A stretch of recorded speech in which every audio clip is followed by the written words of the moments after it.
ज्यादा बिल्कुल नहीं रहना, मतलब हम आपसे कॉम्प्रोमाइज नहीं करेंगे। हमारी नौकरी चली जाएगी, जांच करवा लो, हम तैयार हैं, हम तब भी कमा खा लेंगे। शादी जांच तो आप करवा रही हो, जांच करवा हम तो करवाएंगे। प्यार से नहीं छोड़ोगे, तमाशा करोगे तो हम सब करेंगे। जो जो हमारे प्यार से नहीं, जिंदगी भर नहीं छोड़ेंगे आप हमारी।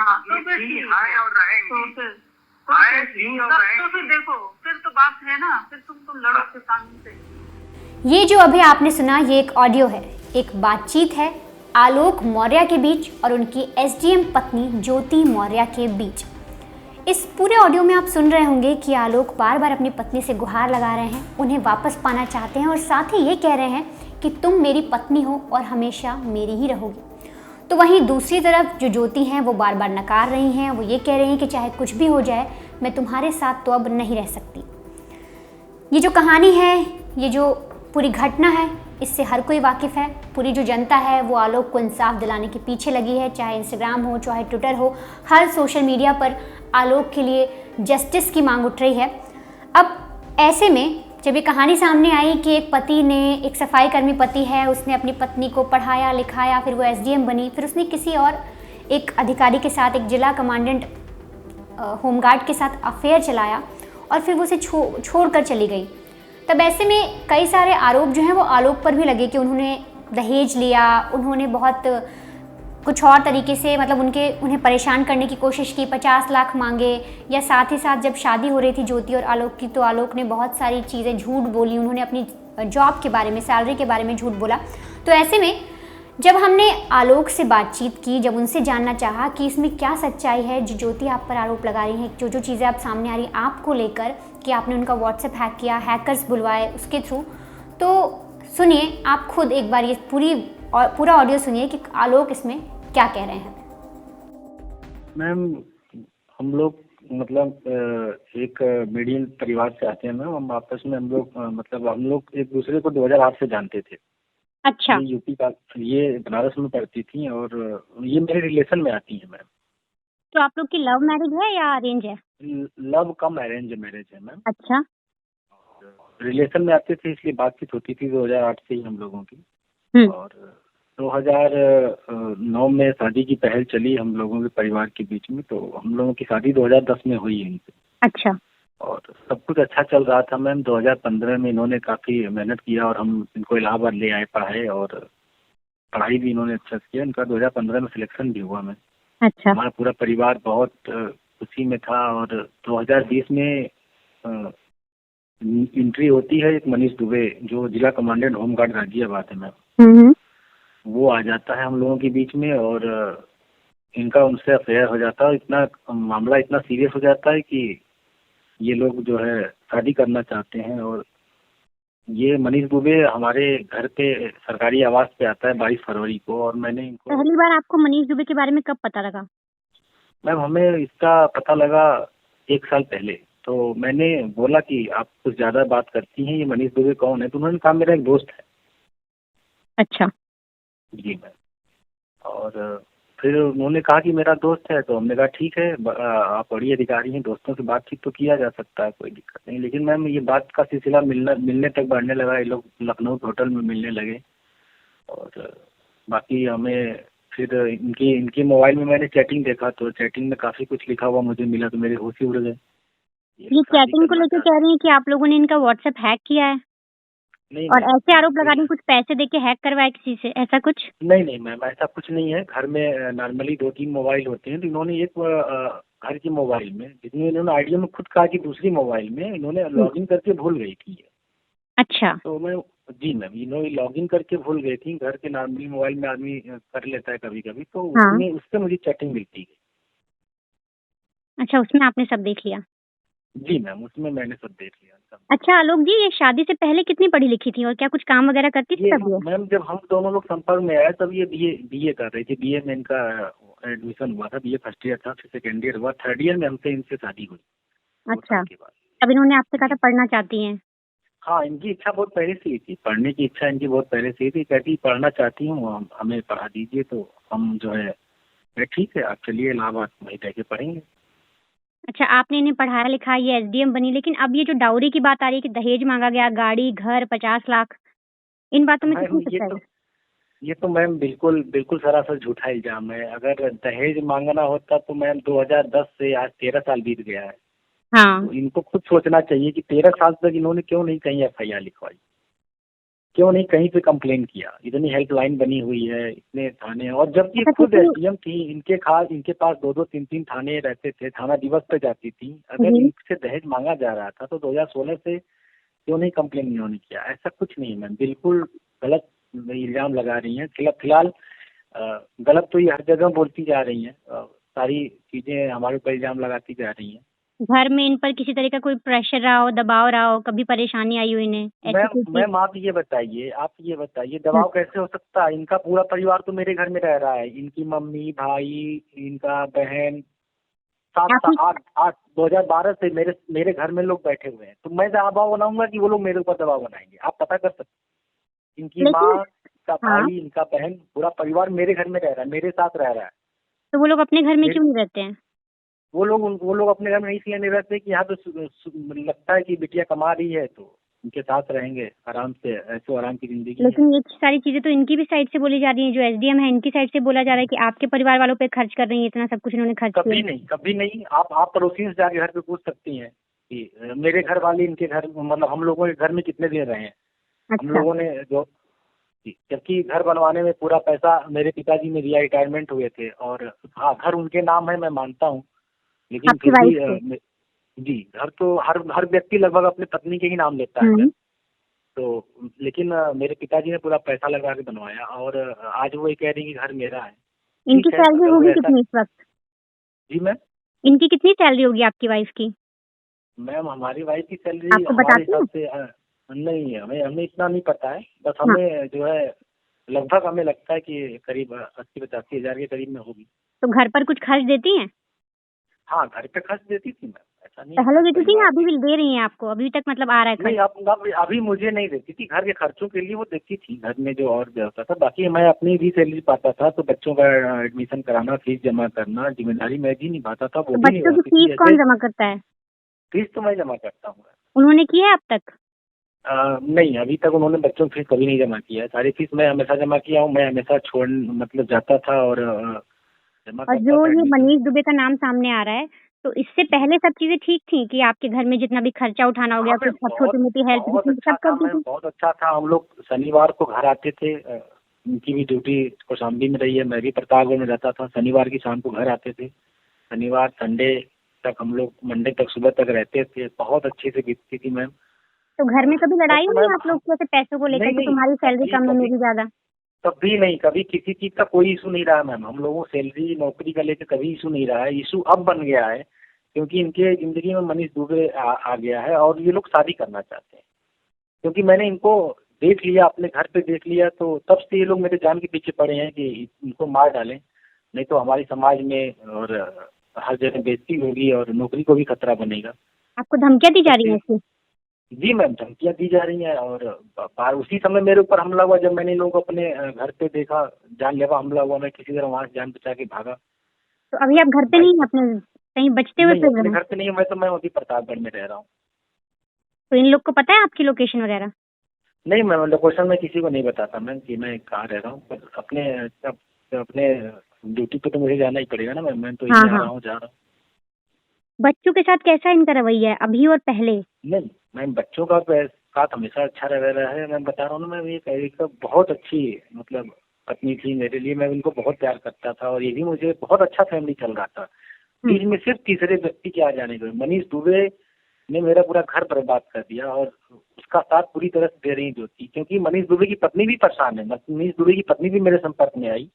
उन्होंने कहा, और यहाँ तक कि अगर आप इनकी व्हाट्सएप चैटिंग निकलवाई जाए, हाँ जी। तो मनीष दुबे की पत्नी ने इनको व्हाट्सएप किया, कॉल किया कि ज्योति जी, आप अपने परिवार में खुश रहिए, मेरा घर क्यों तोड़ रही हैं, 2-2 घर टूट रहा है। और ज्योति जी ने उसको ब्लॉक कर दिया। वो पहला परेशान हुई, कहीं से मेरा नंबर पाई, मुझे फोन की, मुझे बताया सब। तो जो मेरा शक था वो तो मेरे सच में बदल गया। कहते उसकी पत्नी भी परेशान है। फिर मैंने इस सिलसिले में ज्योति जी से भी बात किया कि ज्योति जी, आप 2-2 घर तोड़ रही हैं, प्लस मनीष दुबे इतना कैरेक्टरलेस है, उसकी आप मैम यूट्यूब और हर जगह उसके विभाग में वगैरह इंक्वायरी करेंगी तो 3-4 लड़कियां उसके ऊपर गलत आरोप लगा चुकी हैं। अच्छा। जी मैम, वो काफी करेक्ट किस्म का आदमी है और उसका यही रहता है कि बस अपने झांसे में लेना है और पैसे ऐंठना है, ऐसे लोगों को शिकार बनाता है। अच्छा, आपके बारे में एक बात और सामने आ रही है कि आपने शादी के वक्त उनसे छुपाया था कि आप सफाई कर्मी हैं, 4th लेवल के जो नहीं मैम, काम ये करते हैं। तो मैम बताया मैंने ना, वो हर जगह झूठ बोलती जा रही हैं। ये बात वो अच्छी तरह जानती हैं कि हमारी हम वो अच्छी तरह से ये बात जानते हैं कि उनको उनसे कुछ भी नहीं छुपाया गया था। उनसे आपने मैंने सब बोला कि आप बताया ग्राम था। पंचायत में काम करते हैं और ये सारी चीजें सामने आई हैं। नहीं मैम, वो इसलिए झूठ बोल रही हैं कि वो अपनी इमेज हर जगह बताने के लिए वो खुद भी झूठ बोलती थी और मुझसे भी झूठ बोलवाती थी। कभी किसी से कहती थी बिजनेस करते हैं, कभी किसी से कहती थी ग्राम पंचायत अधिकारी हैं। यहाँ तक कि मैम अभी आप इनके विभाग में पता करेंगी, नियुक्ति विभाग में, तो वहाँ पे भी इन्होंने कई जगह कहा हुआ है कि ट्रांसफर पोस्टिंग लेने के लिए कि मेरे पति प्रतापगढ़ में ग्राम पंचायत अधिकारी हैं और मुझे इलाहाबाद में कर दीजिए। तो इस हिसाब से जल्दी ट्रांसफर अगल बगल के जिलों में हो जाता है मैम। पति अगर बगल के जिले में है तो इसी कारण इनका कौशाम्बी और इलाहाबाद जैसे जिलों में ट्रांसफर है मेरे पद को गलत बता के। तो कभी खुद बताती है अपनी इमेज के लिए। आपने कभी इनसे ये नहीं बोला कि आप ऐसे अधिकारी हैं या आप कहीं अच्छी जगह काम करते हैं? आपने अपनी सच्चाई बता के रखी थी इन्हें? हाँ मैम, ये पूरी तरह सच्चाई जानती थी और मैम इनके द्वारा लिखा हुआ खुद का 2009 का लेटर भी मेरे पास रखा हुआ है। इन्होंने मेरी छुट्टी के लिए मेरे विभाग को लिखा था। वो लेटर भी मैं कोर्ट में, तो मामला कोर्ट में चला गया, मैं सारे सबूत कोर्ट में दूंगा। अच्छा, बच्चे कहाँ होंगे अभी आपके पास है मैम या अभी तो मम्मी बच्चे ले गई हैं मैडम उन्हीं के पास। तो ये कैसे डिसाइड किया आप लोगों ने कि बच्चे कितने दिन कहाँ रहेंगे, या अभी ऐसे ही आप? अभी कोई डिसाइड नहीं। अभी तो बच्चे इलाहाबाद में रहते थे, हम लोग शनिवार को आते थे। इनका पूरा परिवार मेरे घर पे ही रहता था। मेरे माँ बाप तो मैम कभी नहीं आने नहीं देती हैं ये। कभी तो आपके माँ बाप कहाँ रहते हैं? मेरे माँ बाप तो गाँव में रहते हैं मैम। जगह ये मतलब कभी गाँव? जी, तो कभी ये आने ही नहीं देती थी। और आप पूरे मतलब आप 10 साल का रिकॉर्ड पता कर लेंगी तो आप इनके प्रयागराज पूरे में रहते हैं ना? जी मैम। तो आपके माँ बाप आपके साथ वहाँ नहीं रहते? नहीं मैम, वो नहीं रहने देती हैं मैम वहाँ पे। इनके मम्मी भाई बहन सब लोग वहाँ पे हमारे साथ हमेशा रह रहा है। और लेकिन उनके यही साइड मेरी से तो जिंदगी की जो एसडीएम सबसे बड़ी मैडम है या जो ज्योति जी है उनकी साइड से तो यही चीजें सामने आ रही है कि आपके परिवार में जो आपका भाई है वो भी काम नहीं करता, बाकी लोग भी तो सारा खर्चा है देखती हैं, ऐसी ऐसी चीजें भी ऐसा सामने। नहीं मैम, वो तो आरोप प्रत्यारोप उनका झूठा हर जगह साबित हो रही है। वो तो अभी सरकार को ही जवाब दें कि उन्होंने क्या क्या किया है अपने कार्यकाल में। तो कितना झूठ बोलेंगी। और जांच टीम गठित हो गई है, मैंने सारे सबूत जांच टीम को दे दिया है मैम। अच्छा, देखते हैं उनके मतलब रिजल्ट आने का इंतजार है कि क्या होता है।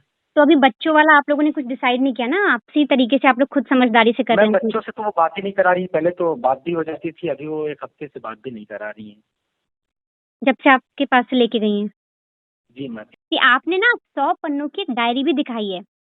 100 पन्नों की एक डायरी आपने मीडिया के सामने भी दिखाई है और आपने बोला है कि इसकी जांच होनी चाहिए। हेलो? जी मैम। जी मैम। तो उसका क्या है? क्या चीज है वो? कैसी डायरी है? कैसे आपको मिली? अभी मैम उस टॉपिक पे ना बात करें। अच्छा, उस टॉपिक पे आप बात नहीं करना चाहते? अभी नहीं करना चाहते। लेकिन फिर जो भी आपने जैसी डायरी दिखाई है उसको लेकर बातें तो बहुत हो रही हैं। जी मैम। तो उसके लिए आपने कुछ दिया है, मतलब जांच करने के लिए किया है आगे कि हाँ, नहीं? मैंने जांच के लिए दे दिया है मैम। शासन को मैंने दे दिया है। मैंने शासन को लेटर भी लिख दिया है। अच्छा, ये अवैध वसूली की डायरी है। ये मतलब तो ये आपने पता कैसे लगाया ये उसकी डायरी है? मैम ये डायरी हमें इन्होंने एक्चुअली घर की सफाई में इन्होंने मुझे दिया कि इसको ले जाके जला दीजिए। मैं जलाने गया तो मैंने देखा इस पे बहुत सारा कुछ लिखा हुआ था, तो मैंने उस डायरी को रख लिया मैं। अच्छा, तो उसमें कुछ नाम भी लिखे हुए थे जैसे इन लोग ये ट्रांसफर करती थी पैसे वगैरह? हाँ तो मैम, उसमें क्या? वो हाँ, जी जी, वो तो जो भी वो करती थी वो लिखती जाती थी मैम। वही सब सारे उनके लिखे जोखे हैं उसमें। तो क्या इसमें कहीं मनीष दुबे का भी नाम है या सिर्फ ये ज्योति का ही हाथ है सारा जो भी है ज्योति की? नहीं, मनीष दुबे का नाम तो कहीं नहीं मिला है हमें।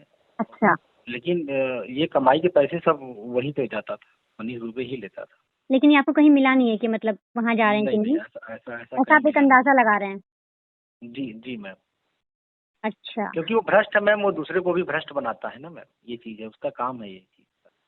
तो कभी ऐसा देखा आपने कि घर में बहुत पैसे आए हो, जैसे आप वसूली की बात कर रहे हैं, तो आपने पूछे इनसे सवाल वगैरह अपनी वाइफ से? हाँ मैम, मैं कहता था मतलब ये पैसे लाती थी तो मैं कहता था गलत कमाई कभी मत करिएगा मैम। हम लोग एक छोटे फैमिली से नीचे से ऊपर उठे हैं, तो गलत काम कभी मत करिएगा, न जनता कभी दिल दुखाइएगा, न गलत पैसे लाइएगा। फिर हमें पता नहीं चला मैम कि ये क्या करती जा रही है। बाकी घर के खर्चों में ये हाथ बटाती थी, मेरी भी सैलरी आती थी, इनकी भी आती थी, फीस भरना, बाकी घर में चलना, तो फिर पता नहीं चलता था मैम कि क्या हो रहा है। अच्छा आलोक जी, अब ये ज्योति जी चाहती क्या है, मतलब अगर ये किसी और के साथ इनका अफेयर है जैसा आप बता रहे हैं? कि ज्योति जी बस हमसे यही कहती हैं, आप हमें तलाक दे दीजिए। अच्छा। और अगर आप स्वेच्छा से नहीं देंगे तो हम आपको जेल भेज देंगे। आपके ऊपर अभी दहेज उत्पीड़न लगवाए हैं, 376 लगवा देंगे आपको, किसी तरह से आपसे तलाक लेंगे, इसलिए आप मुझे स्वेच्छा से दे दीजिए। और मैम मैं बच्चों की वजह से, बच्चों को तो माँ बाप दोनों चाहिए मैम, बच्चों को माँ बाप दोनों का प्यार चाहिए, तो मैं कैसे इतना बड़ा फैसला ले सकूं। बाकी मामला कोर्ट में गया है, कोर्ट जो फैसला देगा वो मुझे भी स्वीकार होगा। बिल्कुल बिल्कुल। तो अभी ये फिलहाल आपसे सिर्फ तलाक चाहते हैं कि आप किसी भी कीमत से या आपसे अलग? तलाक का कारण ये है कि वो मुझसे तलाक लेके मनीष दुबे से शादी करना चाहते हैं। अच्छा, और मनीष दुबे की पहले से शादी हो रखी है? मनीष की पहले से शादी, मनीष दुबे ने भी अपनी पत्नी को तलाक के लिए डाल दिया है ना मैम। अच्छा, ये भी हो गया है। ये दोनों लोगों की प्लानिंग है, वो अपनी पत्नी को छोड़ रहा है, ये अपने पति को छोड़ के ये दोनों लोग शादी करना चाहते हैं। उनके बच्चे हैं मनीष दुबे? नहीं, उनके बच्चे नहीं है मैम, उनके बच्चे नहीं है। अच्छा अच्छा आलोक जी, एक आखिरी बात पूछूंगी। आपने मुझे एक रिकॉर्डिंग भेजी थी जी मैम, आपकी और ज्योति जी की, जिसमें वो आपको बता रही है कि कैसे भी करके उन्हें आपसे डिवोर्स चाहिए और आपसे अलग होना है। हाँ। तो क्या मैं वो अपने दर्शकों को सुनवा सकती हूँ? हाँ मैम, आप उसको सुना सकती हैं मैम, क्योंकि वो बार बार दबाव बना रही है मेरे ऊपर। तो ये सारी बातें हमें खुद आलोक ने बताई हैं। उन्होंने बताया है कि किस तरीके से उन्हें उनकी बच्चियों से मिलने नहीं दिया जा रहा। फिलहाल बच्चियां अभी माँ के पास हैं और जो ज्योति है वो अब किसी भी हालत में आलोक को छोड़ना चाहती है। लेकिन अब एक पक्ष तो हमने जान लिया, ऐसे में हमारे लिए ज़रूरी था कि हम ज्योति का पक्ष भी जानें। हम जानें कि एसडीएम साहिबा इस बारे में क्या कहती हैं, उन पर जो आरोप लग रहे हैं उस पर वो क्या कहती हैं। हालांकि उन्होंने कई जगह इस बारे में बातें की हैं, उन्होंने बताया है कि जो मुझ पर आरोप लग रहे हैं वो सब गलत हैं, बस उन्होंने इतनी ही चीज़ें कही हैं। लेकिन जब ऐसे में हमने उनसे कांटेक्ट करने की कोशिश की, बातचीत करने की कोशिश की कि वो हमें बताएं क्या हुआ, क्यों अचानक वो अपने पति को छोड़कर जा रही हैं, और फिर दहेज का एंगल कैसे आ गया। जिस तरीके से जो आलोक हैं वो कह रहे हैं कि इतने सालों के अंदर उसने कभी मेरे खिलाफ कंप्लेन नहीं कराई, और अब अचानक से अगर मैंने कोई चीज़ कही तो तुरंत वो मेरे खिलाफ कंप्लेन कराने चली गई कि मैंने उससे दहेज मांगा। तो जब इन सारी चीज़ों पे हमने कोशिश की कि हम ज्योति से बात करें तो उन्होंने किसी भी चीज़ का जवाब नहीं दिया, नज़रअंदाज कर दिया। वो खुद बातचीत करना नहीं चाह रही, तो इस वजह से हम ज्योति का पक्ष आपके सामने नहीं ला पाए कि वो इस पर क्या कह रही हैं। लेकिन जाते जाते मैं आपको एक ऑडियो और सुनवाती हूँ जिसमें ज्योति और आलोक की बातचीत हो रही है। आपने शुरुआत में इसका एक छोटा सा अंश सुना था, लेकिन अब आखिर में वो पूरा ऑडियो सुनिए, जिसमें ज्योति बार बार आलोक से यही कह रहे हैं कि हमें अब तुम्हारे साथ नहीं रहना, किसी भी कीमत पर तुम्हें छोड़ना है। मतलब आप मनीष को नहीं छोड़ेंगे? हम किसी को छोड़ेंगे या नहीं छोड़ेंगे, हम अपनी जिंदगी में क्या करेंगे, मनीष हमको छोड़ेगा क्या करेगा हमको नहीं पता, लेकिन हम आपके साथ नहीं रहेंगे, इतना जान लो। अच्छा, ठीक है, मैं हमारे साथ बिल्कुल नहीं रहना, मतलब हम आपसे कॉम्प्रोमाइज नहीं करेंगे। हमारी नौकरी चली जाएगी, जांच करवा लो, हम तैयार हैं, हम तब भी कमा खा लेंगे। शादी जांच तो आप करवा रही हो, जांच करवा रही हो, हम तो करवाएंगे। प्यार से नहीं छोड़ोगे, तमाशा करोगे तो हम सब करेंगे, जो हमारे प्यार से नहीं, जिंदगी भर नहीं छोड़ेंगे आप हमारी। हैं और रहेंगे, तो फिर देखो, फिर तो बात है ना, फिर तुम लड़ो फिर कानून से। चलो आप लड़ेंगी तो पीछे पीछे तो मैं चलूंगा ही। बस ठीक है, ठीक। आप सब करती जा रही है, FIR लिखवाइए, तलाक के लिए आप डालिए। आप बताइए, झगड़ा होने से आपने मतलब आप एक बार यहाँ बैठ के सोचिए कि तलाक कितना बड़ा फैसला होता है।